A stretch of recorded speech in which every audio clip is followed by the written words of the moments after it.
বীরভূমের বোলপুর পৌরসভার ২০ নম্বর ওয়ার্ডে কাউন্সিলর রুবি দাস রায়ের স্বামী ইন্দ্রজিৎ রায় ওরফে হারুর বিরুদ্ধে একাধিক গুরুতর অভিযোগ তুলে বিক্ষোভে সরব হলেন স্থানীয় বাসিন্দারা। অভিযোগ, নির্বাচিত কাউন্সিলর থাকলেও ওয়ার্ডের অধিকাংশ প্রশাসনিক ও উন্নয়নমূলক কাজ পরিচালনা করেন তার স্বামী ইন্দ্রজিৎ রায়। এই নিয়েই দীর্ঘদিন ধরে এলাকায় ক্ষোভ জমছিল বলে দাবি স্থানীয়দের। বাসিন্দাদের অভিযোগ, বিভিন্ন সরকারি প্রকল্পের সুবিধা পাইয়ে দেওয়ার নাম করে সাধারণ মানুষের কাছ থেকে টাকা নেওয়া হয়েছে।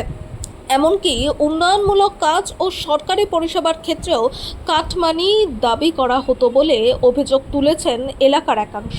তাদের দাবি, তৃণমূল সরকারের বিভিন্ন প্রকল্পের সুবিধা পেতে গেলে অনেককেই ইন্দ্রজিৎ রায়ের কাছে অর্থ দিতে বাধ্য হতে হয়েছে।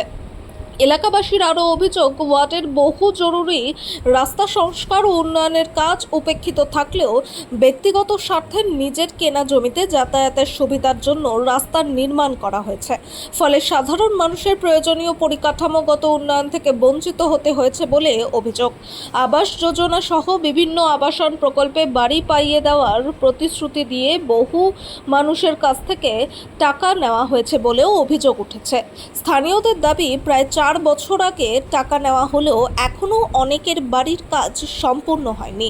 ফলে তারা চরম দুর্ভোগের মধ্যে রয়েছেন। এদিন ক্ষুব্ধ বাসিন্দারা অসম্পূর্ণ আবাসন প্রকল্পের কাজ দ্রুত সম্পূর্ণ করার দাবি জানান। পাশাপাশি যাদের কাছ থেকে টাকা নেওয়া হয়েছে বলে অভিযোগ, তাদের অর্থ অবিলম্বে ফেরত দেওয়ার দাবিতেও সরব হন তারা। তবে এই ঘটনায় সত্যতা যাচাই করা হয়নি।